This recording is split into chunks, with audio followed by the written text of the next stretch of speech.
Es mi primer video bien editado, digamos, así que no sé cómo empezar.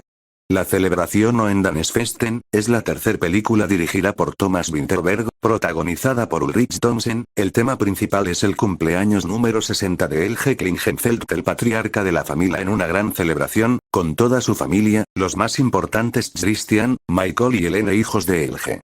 Lo principal es el cumpleaños del padre, aunque hay cierta tensión por el hecho del fallecimiento de la hermana gemela de Christian. Esto es importante para el final de la película. Al inicio se muestra una clara diferencia entre los tres hermanos: Christian más serio, Michael más problema y Helene algo más reservada. Lo más importante del inicio es que Helen se queda en la habitación de su hermana, mientras dice que siente malas vibras. Cuando va al baño donde ella se suicidó se da cuenta de algo importante: hay marcas de un juego que ella y sus hermanos que jugaban de niños. Cuando ella resuelve el juego, que es solo seguir unos dibujos, hasta que encuentra una carta de ella que habla sobre su razón para suicidarse y Christian. Después de esto iniciamos a lo importante en la cena. Mientras celebran, Christian toma la palabra y mejor dejo que vean qué es lo que dice. Når far skulle i bad.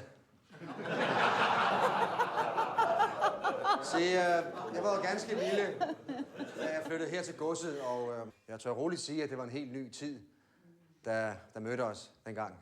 Vi havde al den plads, vi kunne ønske os, og al den ballade, vi kunne lave på al den plads. Dengang var der restaurant her, hvor vi sidder og spiser, og jeg kan ikke huske, hvor mange gange min søster Linda, som nu er død, og jeg, vi legede herinde, og jeg kan huske for mange gange, hun puttede noget i maden, uden at gæsterne så det. Og så sad der i vores skjul, så begyndte Linda altid at grine, og hun havde jo det mest smittende og mest hjertelige grin, man kunne forestille sig. Og der gik jo gerne en 2 sekunder, så sad vi begge to og skraldgrinede, og blev selvfølgelig opdaget. Det er klart. Men der skete jo aldrig noget, nej. Det, der viste sig at skulle være meget farligere, det var, når far skulle i bad. Jeg ved ikke, om I kan huske, at far skulle altid i bad. Når han skulle det, så tog han Linda og jeg ind på hans kontor først, sjovt nok. Der var lige noget, han skulle ordne først. Og så låste han døren og trak persiennerne ned og tjente noget lys, fint skulle det være. Og så tog han skjorten af og sine bukser, og det skulle vi så også gøre. Og så lagde han os på den grønne briks, som nu er smidt ud, og voldtog os, udnyttede os, sexuelt havde sex med sin kære små. Durante la cena, Christian luego vuelve a hablar hasta llegar al punto de que Michael tiene que sacarlo y dejarlo hasta el bosque. Durante todo este problema, Helene tiene un ataque de pánico, al parecer por un tema que me salte. El novio de Helene, de origen africano, llega a tener problemas con Michael, hasta punto que en la cena la familia canta una canción racista.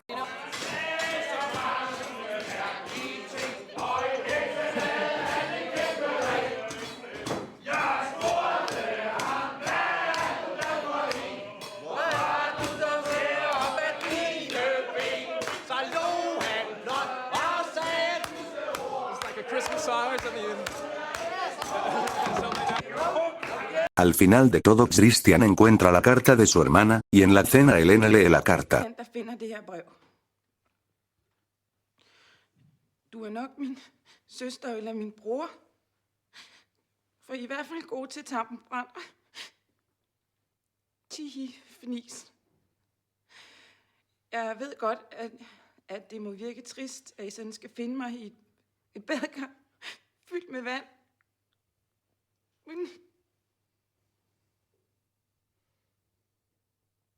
det er nok ikke så trist for mig.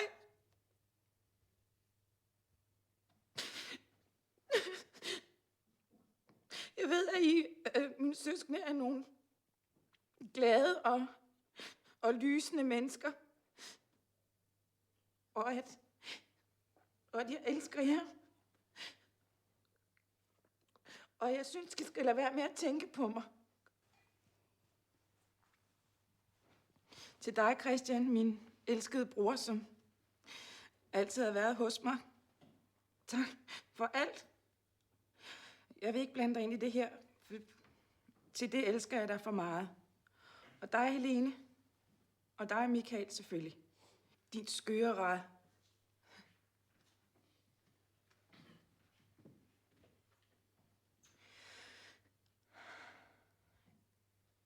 Min far er begyndt at tage mig igen. I hvert fald i mine drømme. og jeg kan ikke mere nu. Nu skal jeg væk, og det er jeg nok altid skulle. Og jeg ved, at det ville formørke dit liv, Christian. Jeg har prøvet at ringe, men jeg ved, at du er travlt. Jeg vil bare sige, at du ikke skal være ked af det. Jeg tror, der er lyst og smukt i det hinsides. Og jeg glæder mig faktisk. Men jeg er selvfølgelig lidt bange. Bange for at tage afsted uden dig. Jeg elsker dig for evigt. Linda. Al final de esto, al terminar la cena, sucede personalmente para mí la mejor escena de la película, que es Michael desquitándose con su padre.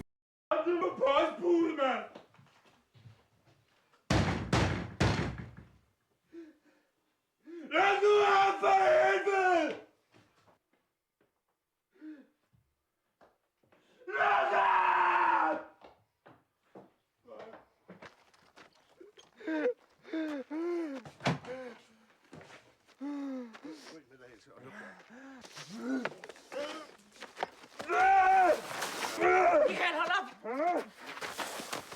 Hold op, Michael! Jeg sagde, at du skulle gå ind. Hold kæft, sagde jeg til dig, mand!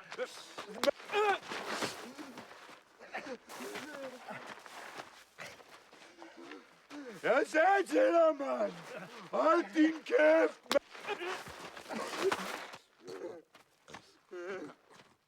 Ja?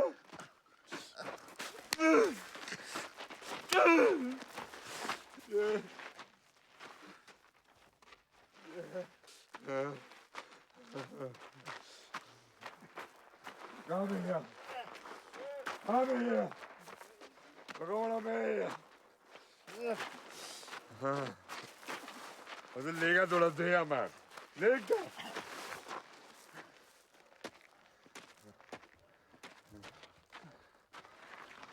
Så bliver du liggende der. Jeg gider dig. Jeg kan høre mere pis. Du bliver bare liggende der, mand. Og jeg godt. Du ser aldrig dine børnebørn igen, mand. Du ser mig ikke mere, er der med, far? Den er familie, mand. Den er kaput, mand. Bliv liggende, sagde jeg til dig. Bliv liggende, siger jeg til dig, mand. Du kræfter for mig, der ringer på, du. Det er Michael, mand. Después de esto, Christian y Helene evitan que Michael llegue más lejos con el ataque a su padre, termina la película con el desayuno de toda la familia, y Elgen acepte todo lo que hizo. Jeg ved godt, at det er et upassende tidspunkt nu her midt i jeres morgenmad, men jeg skal prøve at gøre det så kort, som jeg nu kan. Jeg vil bare sige, at jeg ved, når I nu om lidt samler jeres ting og tager hjem, så er det sidste gang, jeg ser jer. Jeg forstår også nu, at det, jeg har gjort mod mine børn, det er utilgiveligt. Jeg ved godt, at alle I, der sidder her omkring bordet, især mine børn, vil hade mig resten af livet. Men jeg vil lige sige til jer, at I altid vil være mine børn, og jeg har elsket jer og elsker jer. Uanset hvor i verden I befinder jer, eller hvad I foretager jer. Til dig, Christian, der vil jeg sige,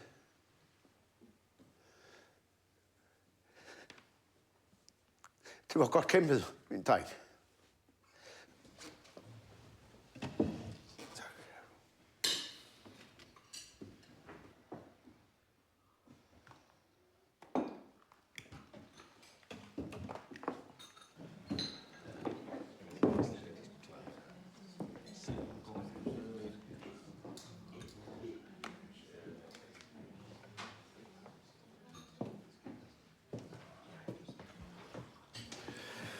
fint nok, far. God tale. Godt gået. Men jeg tror, du bliver nødt til at smutte noget, ikke? Så vi kan få noget morgen. Ja, selvfølgelig. Selvfølgelig. Ja.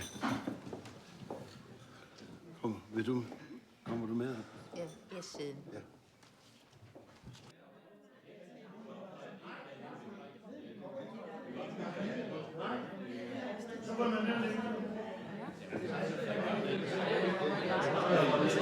Ja.